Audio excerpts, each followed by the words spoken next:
যখন আমরা জীবনে কোনো লক্ষ্যের দিকে অগ্রসর হই তখন অনেক সংখ্যক লোক আমাদের পরামর্শ দেন যে আপনি এটা করুন, আপনার সেটা করা উচিত, আপনার ওই আদর্শ ব্যক্তিরই মতো ওই পথেই চলা উচিত।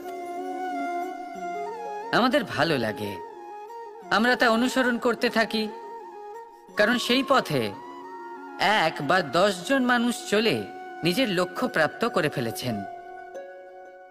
এবার সেই লোকেরা সেই পথে চলে নিজের লক্ষ্য প্রাপ্ত করেছেন, তার মানে কি এটাই যে আমাদেরও লক্ষ্য প্রাপ্তি হয়ে যাবে?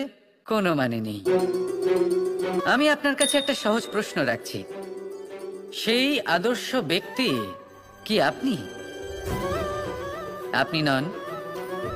সেই ব্যক্তি হলেন অন্য কেউ, যার নিজস্ব ভাবনা রয়েছে, নিজের বিচারধারা আছে, নিজের কর্ম আছে, নিজের অভিজ্ঞতা আছে, নিজের গুণ নিজের অপগুণ আছে, তাদের নিজেদের একটা যাত্রা আছে, নিজের লক্ষ্য আছে। তিনি আপনি নন। যদি কথা বলি আপনার বিষয়ে, আপনার বিষয়ে সব থেকে বেশি কে জানে? আপনার যাত্রা, আপনার লক্ষ্যের বিষয়, আপনার ভাবনা চিন্তা, আপনার বিচারধারা, আপনার কর্মের বিষয়, আপনার কামনার বিষয়, আপনার অভিজ্ঞতার বিষয়,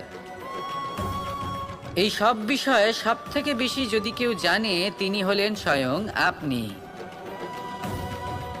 তাই নিজের জীবনে কোনো পথ নির্বাচন করবেন আর কিভাবে সামনে এগোবেন, এই নির্বাচনও শ্রেষ্ঠ হবে যদি সেটা আপনি নিজেই করেন। আপনি আপনার জীবনকে নিরীক্ষণ করুন, বুঝুন, আর নিজের লক্ষ্য গিয়ে প্রাপ্ত করে ফেলুন। সমাজের সামনে এমন একটা উদাহরণ আপনি প্রস্তুত করুন যাতে ভিড় আপনার পথে চলতে তৎপর হয়ে ওঠে। আসুন আর আমার সাথে ভালোবেসে বলুন, রাধা রাধা।